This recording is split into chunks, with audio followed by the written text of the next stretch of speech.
Baik, di sini saya akan membahas mengenai teori konstruktivisme.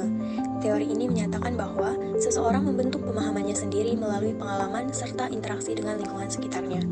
Dalam teori ini, pembelajaran tidak sekedar proses transfer informasi dari guru ke siswa, tetapi lebih kepada bagaimana siswa itu mengaitkan konsep baru dengan pengetahuan yang telah mereka miliki. Pengetahuan yang dimiliki seseorang adalah hasil konstruksi atau bentukan dirinya sendiri. Seseorang yang belajar akan membentuk pengertian, bukan sekedar meniru atau mencerminkan apa yang diajarkan atau dibaca, melainkan menciptakan pengertian secara personal maupun sosial. Pengetahuan tersebut dibentuk melalui interaksi aktif dengan lingkungan sekitarnya. Selanjutnya ada prinsip teori konstruktivisme. Yang pertama itu pengetahuan dibangun oleh siswa sendiri. Yang kedua, pengetahuan tidak dapat dipindahkan oleh guru. Yang ketiga, murid menuju ke konsep yang lebih rinci. Yang keempat, guru sekedar memfasilitasi. Adapun pendekatan pembelajaran teori konstruktivisme ini ada tiga. Yang pertama, pembelajaran berbasis masalah atau problem-based learning. Artinya di sini siswa itu belajar melalui pemecahan masalah yang nyata, mengembangkan keterampilan berpikir kritis dan mandiri. Yang kedua, itu ada pembelajaran penemuan atau discovery learning. Siswa menemukan konsep atau prinsip sendiri melalui eksplorasi dan pengalaman, bukan diberi secara langsung oleh guru.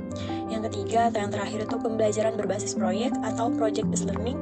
Artinya di sini siswa belajar dengan cara merancang dan menyelesaikan proyek nyata, melibatkan kolaborasi, kreativitas, dan penerapan pengetahuan. Selanjutnya, kelebihan dari pendekatan konstruktivisme ini yang pertama meningkatkan pemahaman mendalam, yang kedua mengembangkan keterampilan berpikir kritis, yang ketiga meningkatkan motivasi belajar, dan yang keempat menyesuaikan dengan kecepatan belajar individu. Adapun kekurangannya, yang pertama membutuhkan waktu yang lebih lama, yang kedua membutuhkan peran aktif guru yang lebih besar, yang ketiga kurangnya efektif untuk siswa dengan sedikit pengalaman, dan yang terakhir sulit diterapkan dalam kelas yang besar. Selanjutnya, saya akan menjelaskan tentang teori humanistik. Teori humanistik dalam pendidikan berfokus pada pengembangan potensi individu secara menyeluruh, mencakup aspek kognitif, emosional, sosial, hingga spiritual. Pendekatan ini menekankan pentingnya kebebasan dalam belajar, motivasi yang berasal dari dalam diri, dan pencapaian aktualisasi diri. Diharapkan siswa dapat memahami dan mengembangkan potensi dirinya secara positif, meminimalkan potensi negatif, serta lebih menekankan pada proses belajar daripada semata-mata hasil belajar. Adapun prinsip dari teori humanistik ini yang pertama aktualisasi diri, yang kedua pembelajaran yang relevan dan bermakna, yang ketiga kebebasan dan bertanggung jawab dalam belajar, dan yang terakhir hubungan interpersonal yang positif. Saya akan mencontohkan teori humanistik dari Arthur Combs dari tahun 1912 sampai 1999 bersama Donald Seng dari tahun 1904 dan sampai 1967. Untuk itu, guru harus memahami perilaku siswa dengan mencoba memahami dunia persepsi siswa tersebut. Sehingga apabila ingin merubah perilakunya, guru harus berusaha merubah keyakinan atau pandangan siswa yang ada. Yang kedua, dari Abraham Maslow, manusia termotivasi untuk memenuhi kebutuhan-kebutuhan hidupnya. Kebutuhan-kebutuhan tersebut memiliki tingkatan atau hierarki, mulai dari yang paling rendah yaitu bersifat dasar atau fisiologis sampai yang paling tinggi aktualisasi diri. Yang ketiga, dari Carl Rogers, perlunya sikap saling menghargai dan tanpa prasangka antara klien dan terapis dalam membantu individu mengatasi masalah-masalah kehidupannya. Rogers meyakini bahwa klien sebenarnya memiliki jawaban atas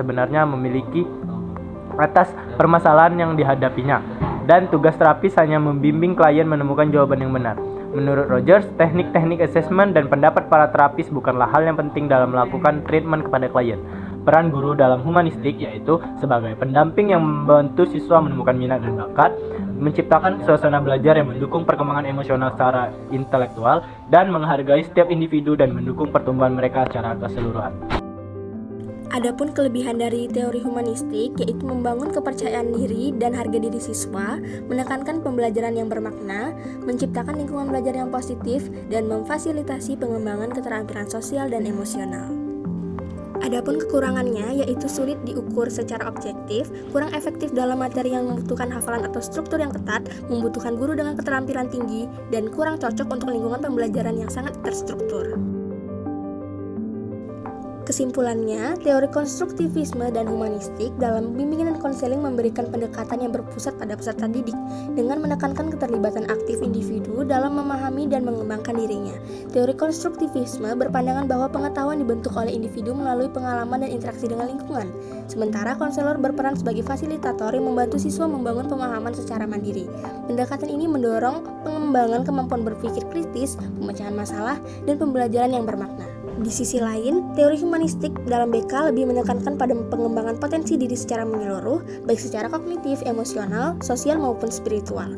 Tujuan utamanya adalah pencapaian aktualisasi diri melalui kebebasan dalam belajar, motivasi intrinsik, dan hubungan interpersonal yang positif. Konselor dalam pendekatan ini berperan sebagai pendamping yang mendukung pertumbuhan individu melalui empati, penerimaan, dan pemahaman. Kedua pendekatan ini memberikan kontribusi besar dalam proses BK karena mampu menciptakan layanan yang relevan dengan kebutuhan siswa, meningkatkan kepercayaan diri, dan mendorong kemandirian. Namun penerapannya membutuhkan keterampilan tinggi dari konselor serta kondisi yang mendukung proses interaktif dan reflektif.